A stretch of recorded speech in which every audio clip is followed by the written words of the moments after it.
Mustafa Kemal Atatürk laknatullah.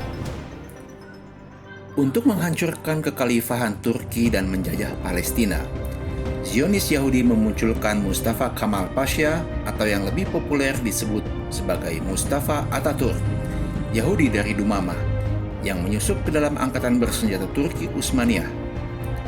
Dalam era Muslim Digest edisi 7 dengan judul Genesis of Zionism, Jejak Berdarah Yahudi Sepanjang Sejarah bagian 2, akan disinggung sedikit tentang Mustafa Kemal Atatürk ini.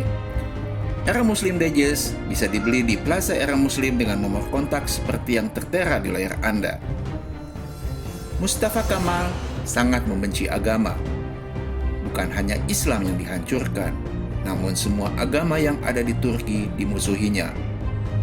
Jika ingin mengetahui sepak terjang orang yang oleh Barat disebut sebagai Bapak Turki modern ini, silakan baca tulisan Dr. Abdullah Azzam berjudul Al-Manarul Mafkudah dan Hikmul Khilafah wa Binahuha, keduanya terbitan Pakistan. Dalam tulisan pertamanya, Abdullah Azzam memaparkan kisah sakaratul maut dari Mustafa Kemal yang sungguh-sungguh mengerikan. Abdullah Azzam menulis, Mustafa Kemal terserang penyakit dalam yang disebabkan alkohol yang terkandung di dalam khamar. Cairan busuk berkumpul di perutnya secara kronis. Ingatannya melemah. Darah mulai mengalir dari hidungnya tanpa henti. Dia juga terserang penyakit kelamin karena gemar bermaksiat. Untuk mengeluarkan cairan busuk yang berkumpul pada bagian dalam perutnya, dokter mencoblos perutnya dengan jarum. Perutnya bengkak, membusung, dan kedua kakinya juga bengkak. Mukanya mengecil, darahnya berkurang sehingga Mustafa pucat seperti tulang. Selama sakit, Mustafa berteriak-teriak sedemikian keras sehingga teriakannya menerobos sampai teras istana yang ditempatinya. Tubuhnya tinggal tulang berbalut kulit. Beratnya hanya 48 kg. Giginya banyak yang tanggal hingga mulutnya hampir bertemu dengan kedua alis matanya.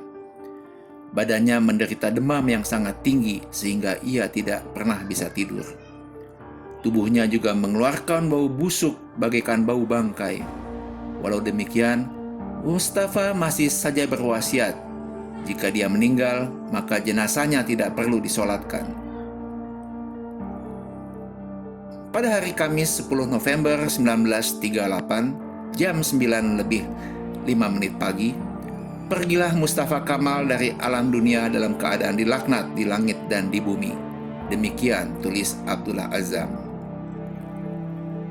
Majalah Al-Mujtama Kuwait pada tanggal 25 Desember 1978, edisi 425-426, memuat sebuah dokumen rahasia tentang peranan dan konspirasi kaum Yahudi di dalam menumbangkan kekhalifahan Turki Utsmaniyah. Dokumen ini sebenarnya berasal dari sebuah surat yang ditulis Duta Besar Inggris di Konstantinopel kepada Menteri Luar Negeri Inggris Sir Harfing pada tanggal 29 Mei 1910. Dalam dokumen tersebut dipaparkan secara rinci bagaimana kaum Masonik melakukan penyusupan ke berbagai sektor vital pemerintahan Turki untuk mengakhiri kekuasaan Sultan Abdul Hamid II dan mengangkat Mustafa Kemal untuk menghapuskan kekhalifahan Islam di Turki. Bahkan kaum Mason Turki ini juga berhasil masuk ke dalam lingkaran pertama Sultan Abdul Hamid II, sehingga banyak kebijakan-kebijakan yang disabot atau disalahgunakan.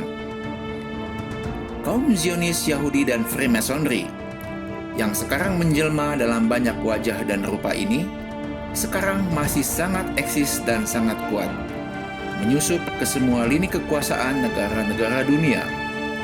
Mereka menciptakan boneka-boneka yang bisa melayani kepentingan mereka, manusia-manusia bodoh namun sombong dan sok jumawa, yang direkayasa dengan berbagai pencitraan agar bisa menjadi penguasa.